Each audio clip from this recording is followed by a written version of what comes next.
The secret to making this sacred mirror is known by just a handful of people. Aranmula Kannadi is made entirely from metal, and the formula for the special reflective alloy has been passed down in this community in India for around 500 years. The process is incredibly labor-intensive and done entirely by hand. It's all to get a reflection that gives zero distortion, and the mirror is believed to bring good luck. Sudhamal J learned the trade secrets from her father when she was little, so when he died, she chose to defy cultural taboos and take on the business.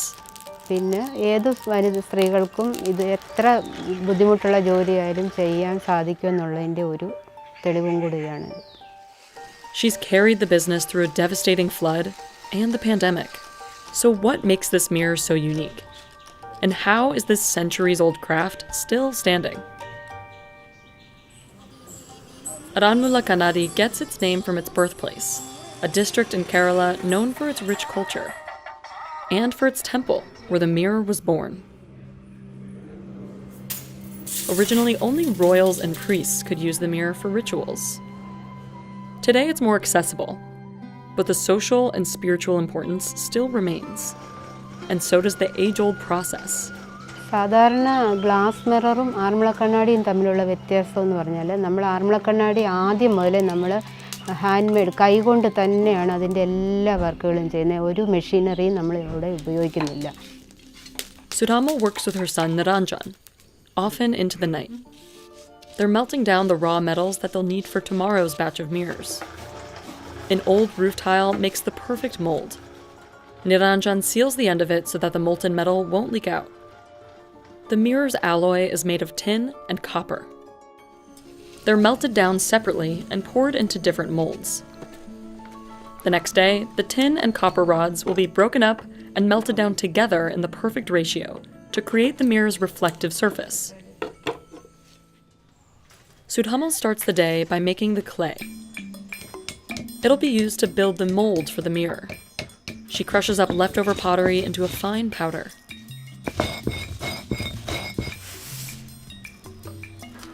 Another ingredient is jute, a fiber they take from grocery bags.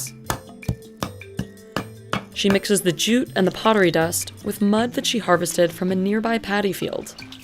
A little water loosens up the mixture, so she can knead it until it reaches the right consistency. Sudhamal is doing the kind of physical work that's typically done by men in this industry. ആദ്യമായിട്ട് ഇൻഡിപെൻഡൻ്റായിട്ട് ഈ തൊഴിൽ ചെയ്യുന്ന ആദ്യത്തെ ഒരു വനിതയാണെന്നുള്ളതിൽ എനിക്ക് അഭിമാനമുണ്ട്. Her father became sick in 2007, and his dying wish was for someone to carry on his legacy. Since he had no sons, he left the secrets with his wife and daughter. ഈ തൊഴിലിനെ മുന്നോട്ട് കൊണ്ടുപോകണം, നമ്മുടെ കുടുംബത്തെ ഒരു ജോലിയല്ലേ, അത് നിലനിർത്തിക്കൊണ്ട് പോകണം എന്ന് എല്ലാവരും സപ്പോർട്ട് ചെയ്തിട്ടേ ഉള്ളൂ. Sudhamal's mother, Punamal, is in charge of packing the clay into circular molds. The discs dry outside anywhere from 1 to 4 days, depending on how sunny it is. Once they're dried and smoothed out, Sudhamal coats the discs with wet charcoal. The charcoal fills in the disc's tiny pores, so that the mirror will come out smoothed after it's sandwiched between the two discs. Niranjan puts tiny pieces of metal on one disc before placing the other one on top. This creates a space that the molten metal will later fill. He layers on more clay until the mold is completely sealed. Niranjan learned how to make mirrors from his grandfather when he was a kid. He came back to the craft after getting a business degree. എൻ്റെ അപ്പൂപ്പൻ്റെ മരണശേഷമാണ് ഇതിൽ കൂടുതലും ശ്രദ്ധിക്കാൻ തുടങ്ങിയത്. അമ്മയെ സഹായിക്കാനും അപ്പോൾ കൂടുതൽ അതിനോടുള്ള ആഗ്രഹം വന്നു, അങ്ങനെ ചെയ്തു തുടങ്ങി. This kind of passion for this work is not common for someone his age. ആളുകൾ ഈ ക്രാഫ്റ്റ് ചെയ്യാൻ മടിക്കുന്നവരുമുണ്ട്. അത് ഇത് ചെയ്യാനുള്ള പാടും ചൂടത്തുള്ള നിർമ്മാണ രീതികളും ഒക്കെ ആയിരിക്കാം. While the crucible dries out, Niranjan breaks up the tin and copper rods that he cast the day before. Only the people who have inherited this craft know just how much of each metal to add to the crucible. ഈ നിർമ്മാണ മേഖലയിലുള്ള ഒരു society ഉണ്ട്. അപ്പോൾ അതിൻ്റെ ഒരു നിയമം എന്ന് പറയുന്നത് നമ്മൾ ഇതിൻ്റെ സീക്രട്ട് രഹസ്യങ്ങൾ, പ്രോസസ്സിൻ്റെ എല്ലാ രഹസ്യങ്ങളും അങ്ങനെ പുറത്ത് ആർക്കും പറഞ്ഞു കൊടുക്കാറില്ല. അതേ കുടുംബങ്ങളിലെ തന്നെ കുട്ടികൾക്ക് കൈമാറിയാണ് വരുന്നത്. Legend has it that at least 300 years ago, the formula for reflective metal came to a village elder in a dream. Another story says that metalworkers accidentally discovered the alloy while making a crown for the king. The knowledge has been passed down in mirror-making families ever since. But that legacy almost came to an end for Sudhamal's family, when floods wiped out nearly their entire stock in 2018. It was the worst flooding the state of Kerala had seen in a century. Sudhamal and her family were among 1 million people who were forced to flee. After the floods, they came home to corroded tools and broken mirrors, totaling up to $17,000 worth of damage. Aranmula കണ്ണാടിയുമായിട്ട് ബന്ധപ്പെട്ട എല്ലാ നിർമ്മാണ എക്യുപ്മെൻറ്റ്സും എല്ലാം ലോസായി. Not long after they got back to regular business, the pandemic hit. They didn't receive any orders for 8 months. അതുപോലെ എല്ലാ യൂണിറ്റിനും സാമ്പത്തിക ബുദ്ധിമുട്ടുകളുണ്ട് നന്നായിട്ട്. Sudhamal and Niranjan can't afford to hire anyone right now, so they have to put in double the work. Much of their 10-hour workday is spent tending to the fire. Niranjan feeds it with charcoal and coconut husks, while Sudhamal cranks the fan. ഏറ്റവും നമുക്ക് ആ ചൂട് ഏറ്റവും കൂടുതൽ ബുദ്ധിമുട്ടുള്ള ആ ചൂട് തന്നെയാണ്. The crucibles sit in the 1200-degree fire for about an hour, with the metal pieces at the bottom. Then Niranjan checks to see if the metal is melted by listening carefully for a sound. He cools down the hot crucible with his bare hands and a little bit of wet clay. Then he slowly flips it. That makes the molten metal inside trickle down and fill the space between the discs. അങ്ങനെ ഒരു പീസായിട്ടല്ല, ഒരു എണ്ണമായിട്ടല്ല നമ്മൾ നിർമ്മിക്കാറുള്ളത്. ഒരു ബൾക്കായിട്ട് 10 piece അല്ല 20 പീസൊക്കെ എടുത്തിട്ടാണ് ചെയ്യുന്നത്.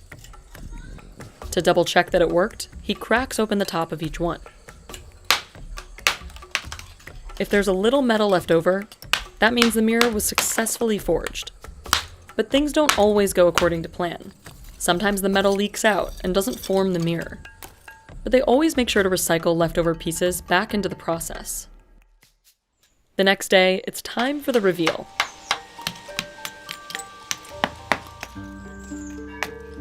The mirror isn't reflective just yet. It needs to go through several rounds of polishing. But first, Sudhamal cuts it down.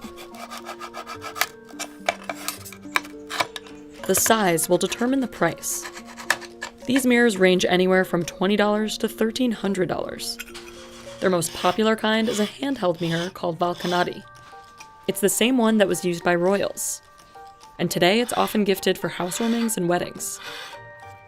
The brass frame is made entirely by hand too, using a sand casting process.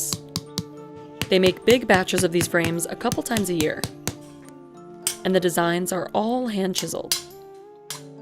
കൂടുതൽ 95% hand made ചെയ്യാൻ തന്നെയാണ് ആഗ്രഹം. കൂടുതൽ ആളുകൾ ഇഷ്ടപ്പെടുന്നത് hand മെയ്ഡായിട്ടുള്ള പ്രൊഡക്ട്സാണ്. So machine യൂസുള്ള products ആരും ഇഷ്ടപ്പെടാൻ താല്പര്യമില്ല എന്നാണ് എൻ്റെ വിശ്വാസം. Sudhamal uses wet sandpaper to smooth the mirror's surface.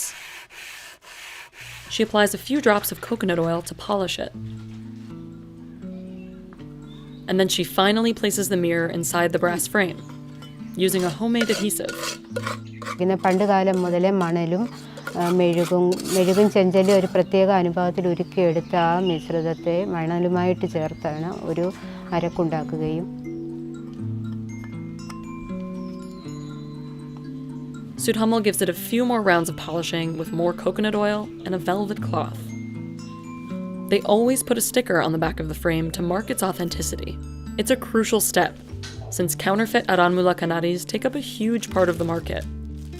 That's why the Indian government gave artisans exclusive rights to make these only in Aranmula back in 2005. And with a good eye, you can tell the difference between a real and a fake. അതേപോലെ തന്നെ നമ്മുടെ പ്രതിബിംബം യഥാർത്ഥ പ്രതിബിംബമാണ് അതിൽ കാണുന്നത്. Typical glass mirrors reflect light through the back of the mirror, which can create distortion. And Aranmula Kannadi reflects light on the surface of the metal, so it's believed to show a more accurate reflection. Mirror അവസാനമായിട്ട് polish ചെയ്ത് നമ്മൾ എടുക്കുന്ന ഉടനെ അതിൽ നമ്മുടെ മുഖം നോക്കുമ്പോൾ അത് ഒരു സന്തോഷവും സംതൃപ്തിയുള്ള ഒരു തരുന്നതായിരുന്നു ഏറ്റവും ഇഷ്ടം. And even though the traditional process is taxing, it's part of their ancestry. Machine use ചെയ്ത് ഉണ്ടാക്കുന്ന ക്രാഫ്റ്റും ഹാൻഡ് മെയ്ഡായിട്ട് ഉണ്ടാക്കുന്ന ക്രാഫ്റ്റും തമ്മിൽ കുറേ വ്യത്യാസമുണ്ട്. Sudhamal hopes the next wave of mirror makers will see that too. പുതിയ തലമുറ അങ്ങനെ ഗിഫ്റ്റ് വാങ്ങിക്കാൻ താല്പര്യപ്പെടുന്നില്ല എന്ന് പറയുന്നെങ്കിലും എനിക്ക് പറയാനുള്ളത് നമ്മുടെ പാരമ്പര്യമായിട്ടുള്ളതും ഉള്ള ക്രാഫ്റ്റിനെ അതുപോലെ ആർട്ടിനെ ഒക്കെ പുതിയ തലമുറ സ്നേഹിക്കണേ.